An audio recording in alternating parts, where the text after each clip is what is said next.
CB Ganj police ने किया जल आकाश कंपनी गोदाम में लूट का खुलासा। 8 अभियुक्त गिरफ्तार, 4 की तलाश जारी। बरेली पुलिस ने सर्विलांस टीम और एसओजी थाना सीबीगंज के सहयोग से जल आकाश कंपनी के गोदाम में चौकीदार को बंधक बनाकर की गई लूट का सनसनीखेज खुलासा किया है। 30 अक्टूबर 2023 की रात्रि में स्थित जलकाश कंपनी के गोदाम में फर्मी शटरिंग का सामान और कीमती सामान की लूट की गई थी। एसपी सिटी राहुल भाटी ने प्रेस वार्ता में बताया कि सीओ प्रथम और द्वितीय के कुशल पर्यवेक्षण में सर्विलांस और एसओजी टीम ने 15 नवंबर को मुखबिर की सूचना पर रामपुर हाईवे पर बांडिया नहर की पुलिया से 8 अभियुक्त गिरफ्तार किया है।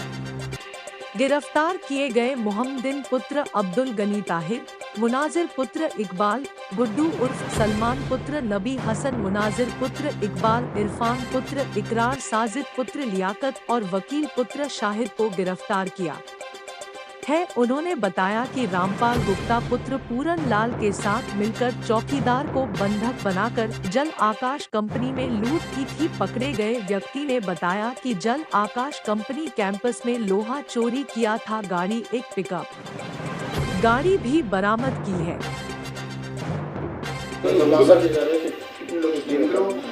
देखिए, दिनांक 9 और 10 नवंबर 2023 की रात्रि को थाना सीबीगंज के ग्राम परधौली में जल आकाश एक कंपनी है, कंस्ट्रक्शन कंपनी, उसके कैंपस के गोदाम में एक लूट की घटना हुई थी,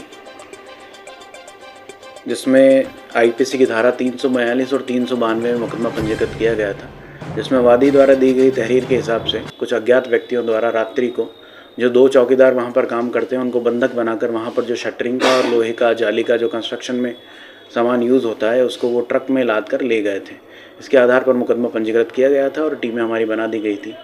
इस घटना के खुलासे के क्रम में ही जानकारी हुई कि 30 अक्टूबर और 31 अक्टूबर की रात्रि को एक और चोरी की घटना इसी गोदाम में कारित की गई थी, जिसकी जानकारी बाद में मिली और वादी द्वारा उस मामले में पुलिस को इन्फॉर्म नहीं किया गया था। उस मामले में भी दिनांक 15 नवंबर को एक मुकदमा पंजीकृत किया गया है धारा 380 आईपीसी की धारा 380 में, और इन दोनों घटनाओं का सफल अनावरण कर लिया गया है, जिसमें अभी तक 8 अभियुक्तों को गिरफ्तार किया गया है, जिनके नाम जो है प्रेस नोट में अंकित हैं, और अभी 4 अभियुक्त वांछित हैं जिनकी गिरफ्तारी के लिए हमारी टीमें लगी हैं। ये अभियुक्तगण हैं, इनकी मोडस ऑपरेंडी, जो इनके अपराध करने का तरीका है, वो पहले रैकी करते थे जो सुनसान बंद पड़े स्थान और गोदाम, इस तरह की जो मंडियां हैं जहाँ पर इस तरह की लोहा और शटरिंग का सामान रखा जाता है, वहाँ पर ये अपनी ट्रक को पहले ही स्टैंड बाय पर रखते थे और रैकी करते थे कि जहाँ कुछ बुजुर्ग टाइप के व्यक्ति या चौकीदार रहते हैं वहाँ पर ये अपनी घटना को कारित करते थे। जो इनका मोडस ऑपरेंडी है, जनरली ये व्यक्तियों को बंधक बनाते थे और हाथ वगैरह उनके बांध के चाबी वगैरह से ताला खोलते थे, या उस चाबी वगैरह नहीं होने की स्थिति में ताला तोड़ते थे, अपनी ट्रक को वहाँ पर पार्क करते थे और सामान लोड करके ले जाते थे। इन 8 व्यक्तियों को गिरफ्तार करके जेल भेजा जा रहा है। इन्होंने काफ़ी घटनाओं को कारित किया है, लेकिन अभी तक कोई मुकदमा पंजीकृत होने की जानकारी नहीं मिली है। बाकी जांच की जा रही है, अगर कोई मुकदमा इनके खिलाफ पाया जाता है। और 4 अन्य व्यक्ति हैं जो अभी वांछित चल रहे हैं, जिनकी भी गिरफ्तारी के लिए टीम लगा दी गई है।